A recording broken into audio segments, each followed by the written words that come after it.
they have done together with the respective structures of the UK. Whereas last year they were not awarded the first prize, so that others did not become jealous for them being awarded the prize twice in a row. We have to accept, and we are okay with being victims of the jealousy of others. The last I wish to say is that it is high time we looked at another issue we have in the UK with many Albanians who settled in the UK many years ago and have been integrated in the life there. But when entering the country, they used passports, or rather identities, of the citizens of Kosovo, so that they could be admitted as war refugees whilst they were fleeing a country that was facing many challenges. And they are actually living with two identities as we speak, with one identity for the UK state and one identity here in Albania. So it is an issue that could find a solution, considering that these are citizens that are fully integrated since more than 20 years now. And even more so, contribute to the socio-economic life of the UK in a very dignified way. Finally, there are 50,000 Albanian citizens with British passports contributing in the UK, and also other 50,000 others with Albanian passports that constantly contribute in such a dignified way. So it is unacceptable for us, after all this huge work done with the UK government, that Albanians continue to be stigmatized as if they were the problem of the UK, represented in this way by several media sources. Finally, we spoke with the Prime Minister about the trade exchanges. We have an increase in such exchange compared to previously, with around 27.5%. The total amount of such trade exchange is less than the budget of the Crystal Palace team. So it would be better that we increased it even further. Thank you. Well, thank you very much, Prime Minister Eddie. It is my privilege to be the first British Prime Minister to come here for a bilateral meeting, and I think that is significant and reflects the closeness of the relationship between our two countries. And I'm so pleased that, having discussed this at plenum in my first week or so as Prime Minister, we're able to be here together in Albania and to have this bilateral meeting as a prelude to the EPC tomorrow. Congratulations on your election win earlier this week. And it is really significant to be here in Albania to begin what I see as the next chapter of our country's strong relationship, delivering security and growth here in Europe and, of course, in the United Kingdom. But also, for me, an opportunity to see firsthand how our two countries are working together on some of the biggest challenges that we face. So this morning, as you know, I was at the port in Durrës, where I saw our joint efforts to crack down on cross-border crime. Law enforcement from Albania, alongside law enforcement from the United Kingdom, working together on joint efforts. And as I set out in a white paper on immigration that we published on Monday, secure borders are central to our plan for change. And people want and deserve an immigration system that is fair, that works for our national interest, and that restores common sense and control to our borders. So I'm grateful, Prime Minister, for your support on this and your bold leadership on the migration issues that the continent faces. Our progress together on reducing small boat numbers has been significant. You just went through the numbers again. That is over a relatively short period, quite an incredible reduction. And I think it's a signal and an example of what can be done when two countries work together in this way.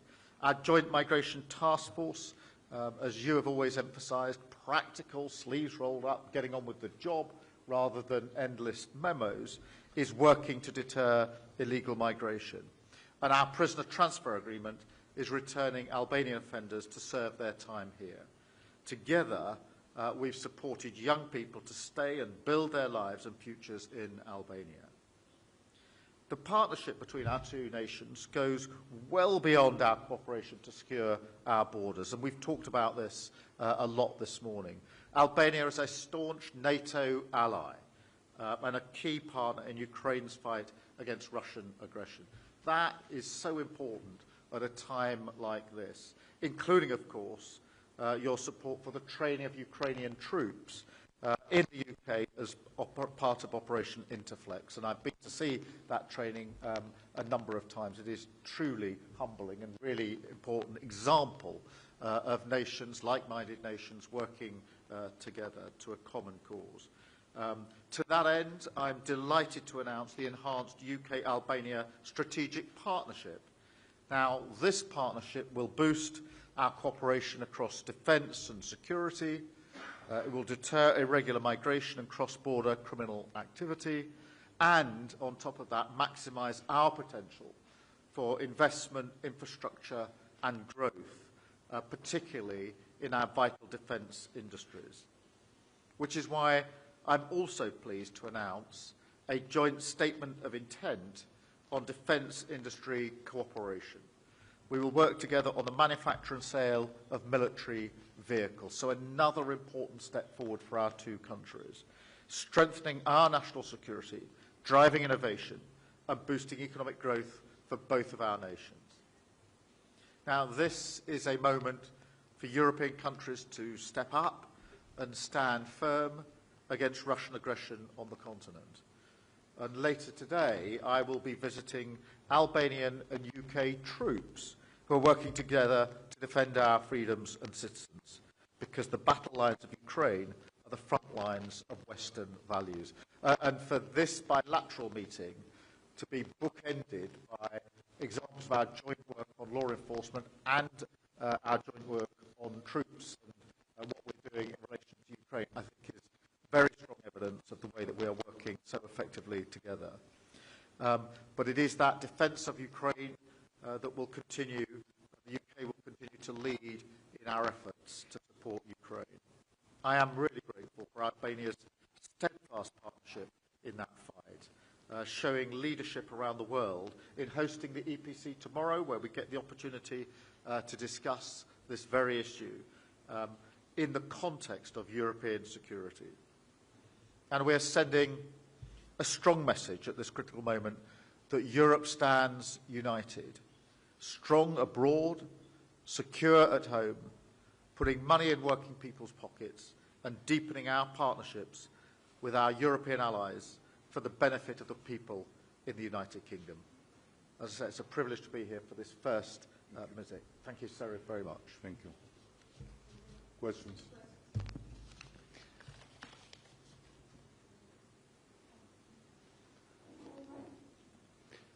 Mohamed Veliu from Top Channel TV. Honourable Prime Minister Starmer, during your meeting with Prime Minister Rama, did you discuss the issue of those who are considered as foreign hub in the UK to give an opportunity to your government to send away the asylum seekers or failed asylum seekers to then return them to the countries of origin? As Prime Minister Rama said, in 2022 we had a figure of 12,000 Albanians arriving in small boats, whereas we have now 94% less, 600 of them illicitly entering the country. Does your government have any plan to increase the number of visa for seasonal workers? Prime Minister Rama, how much will Albania continue to help the UK to have a similar facility to that of Italy when it comes to regular migrants in the country? What we discussed was the effectiveness of the arrangements we've put in place in the last 2 to 3 years with the Joint Migration Task Force, which has led to that dramatic reduction in numbers down, as you rightly say, from 12,000, a 94% decrease. And we discussed how that work through the Joint Task Force could now be expanded to other countries in the region and how we could make it even more effective. We also discussed, coming out of my visit this morning, how we work together on other cross-border criminal activity and how our teams share not just operations but intelligence. And I think that is where this particular model has been at its most effective. And the Prime Minister, Eddie, and I think alike in the sense that we prefer not to talk about a problem and walk around it over and over again, but to just get on, roll up our sleeves and deal with it. And that's the nature of the task force, an operational body, and some of the work I saw this morning is work I'm very keen to support, and I think it's an example to others. Thank you.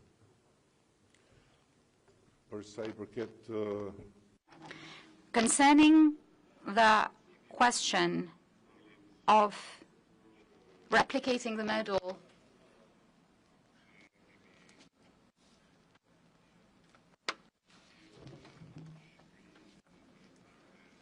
that was brought to Albania in cooperation with Italy, this is something that I've said from the outset. It is a model that takes its time to be tested. And if it works, it can be replicated, but not in Albania, in other countries of the region, where if the model results with a positive outcome, there is no reason that other countries should not offer their availability for that. I would also like to mention something that the Prime Minister touched upon. We talked about the summit slated to take place in London in October. Is it October? Yes. Under the Berlin process, where the UK is going to be the host of the process.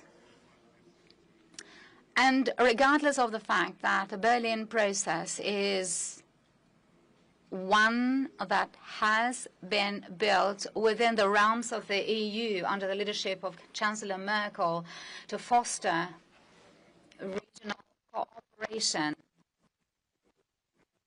the benefits of integration, including the EU1, we consider that it's going to be highly positive and value that during the London summit, the countries of the region have a window of exchange when it comes to relations between the UK and the Western Balkans concerning economic and trade cooperation.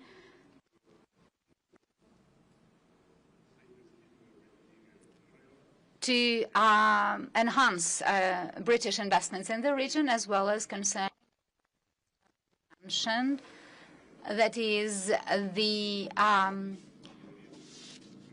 extending of this cooperation we have against the criminal activity. We have a regional network that is in sync with the law enforcement structures in the UK, in order to make sure that this whole area is one where the activity of criminal networks dealing in human trafficking is fully under control.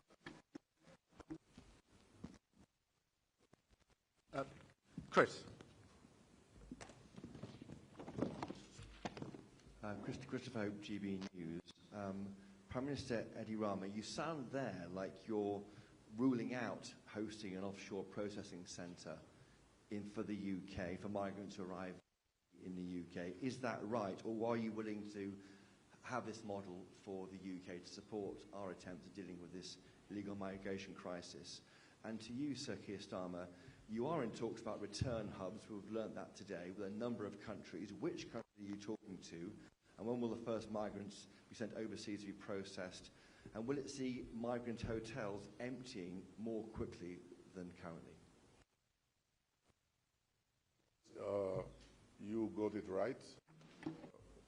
I have been very clear since day one when we started this process with Italy that this was one-off with Italy because of our very special relation, but also the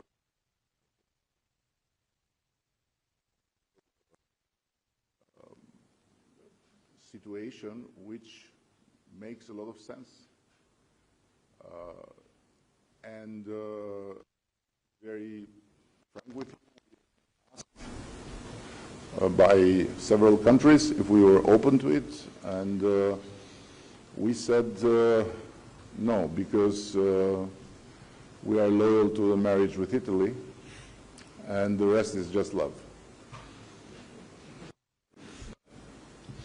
Chris, in relation to your question to me, yes, we are in talks with a number of countries about return hubs, and I see them as a really important innovation, and with the work that we've done in relation to UK Albania reduction in numbers, the work that we've done on law enforcement arrangements with other countries, the return agreements that we've put in place, the record number of returns, and what I'd like to do is add return hubs to that. We are in those talks, and therefore at the appropriate time I'll be able to give you further details in relation to it. In relation to the asylum hotels, I think it's really important to be absolutely clear as to why we have the problem that we have, and that is because the last government ran an open borders experiment, and on top of that didn't process the claims of asylum seekers, and therefore tens of thousands of asylum seekers in the UK were in limbo because they weren't processed, they couldn't be sent back, or dealt with if their application was successful. They're literally an ever-expanding pool put into hotels at taxpayers' expense. And that is the inheritance, the mess that we have to pick up. The way through that is obviously to do the work that we're doing to stop people coming illegally to the United Kingdom, which is why this summit, the work we've done with Albania and other countries is so vitally important, but also to process the claims so we can return people who shouldn't be in the United Kingdom. And I'm really pleased that we've rolled up our sleeves, got on, and now returned 24,000 people who had no right to be in the United Kingdom. That's the highest number for nearly 10 years, and we'll continue to do so. Thank you.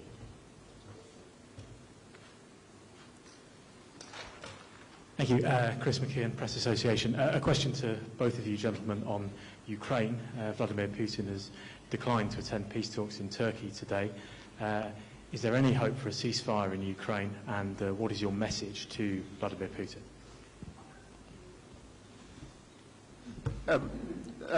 Let me take this head on, because what's happened today is further evidence that it's Putin who is dragging his feet.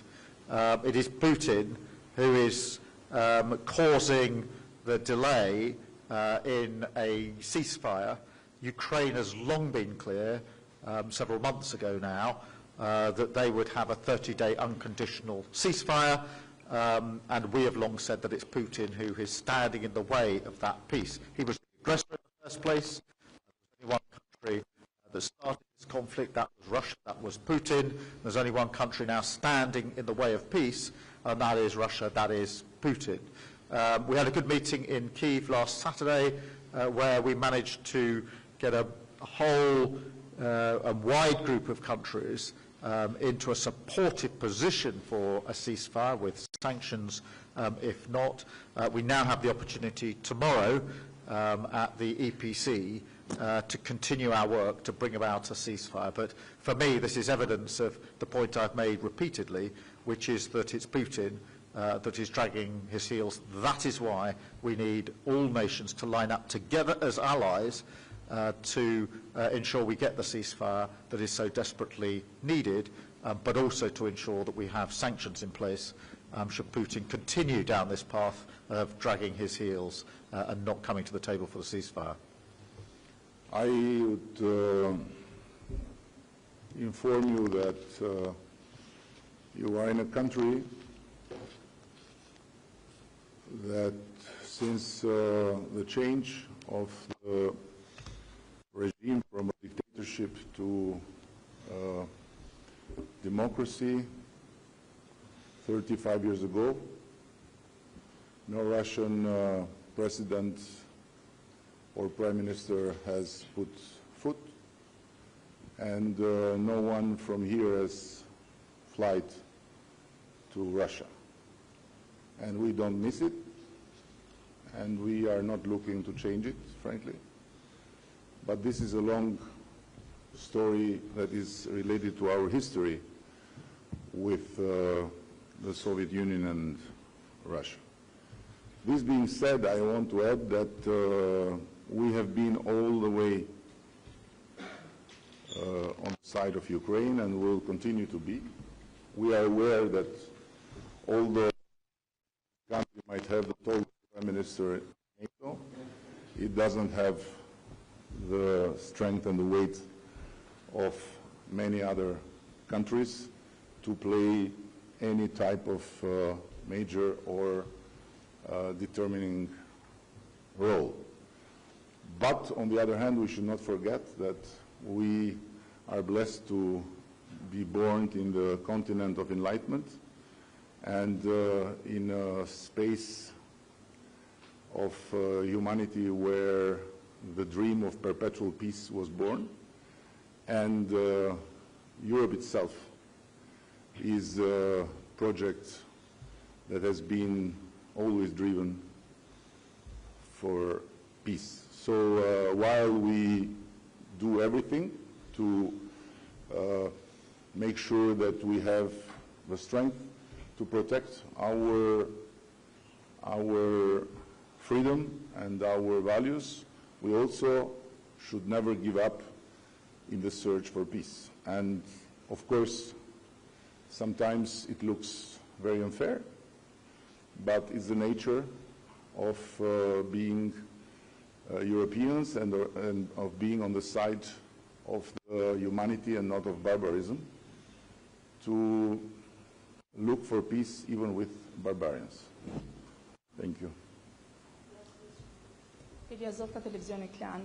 Elia Zotta from Clan TV. So the first question to Prime Minister Starmer. Your predecessors in government held very strong views and stances against the Albanian community. Sometimes they were very humiliating and denigrating.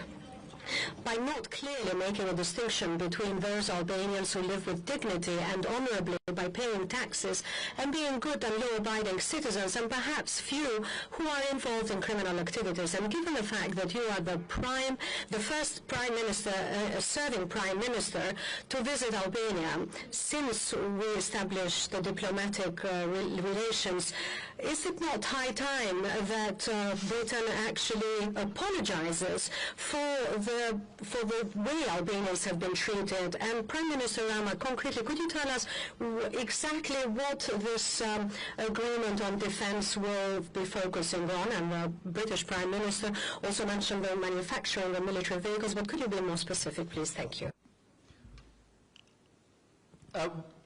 Look, I think the fact that I'm the first British Prime Minister to be here in Albania having a bilateral meeting should be seen as a statement to the regard that I hold Albania and this Prime Minister, Eddie, in and the nature and strength of our relationships. And I won't comment on previous Prime Ministers in the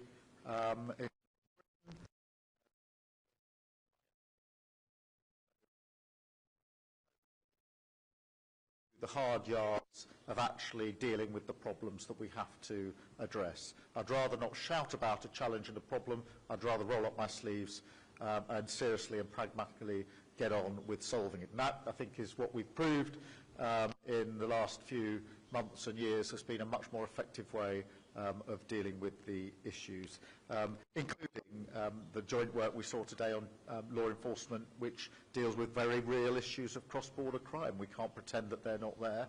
But then equally, the training with the troops this afternoon, which is a moment I think we're both very proud of, that our troops and militaries are working together in that way. Thank you.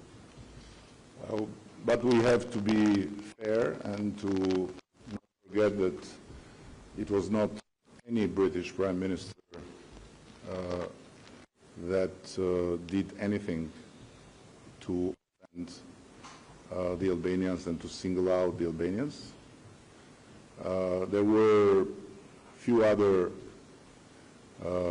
individuals that did it, but there's no excuse to ask because they were taken out from the British people by vote. So cursing the Albanians was not a good idea because the curse went back and they are now out of the parliament. So it's enough. We don't need more than that. And on the other hand, I have to say that what we have said repeatedly is that we are now in a new era, and that's why the government is in a new phase in terms of building up the... And what we are doing with a great ally with an incredible knowledge, let alone the money, although they always complain, the Brits, that they don't have enough money, but I wish they knew that they are very rich. No, really. I wish they knew how rich they are. And we are very honored to have this partnership, hopefully starting with producing vehicles that will serve, of course, our common purposes, and then from there to more the merrier. So this is the understanding, and I want to again underline that for us it's a big honor to have the British Prime Minister visiting our country, and as Keir said, is the most important, the most profound, and the most appreciated gesture of respect and of high consideration for our small country. So we look forward to build more on walls and make a strong building of our relation. Thank you so much, and enjoy Tirana. As I said to the Prime Minister, we are fighting to make sure tomorrow you have Albania weather, not London weather. But if it will be rain, you'll take the blame. Thank you.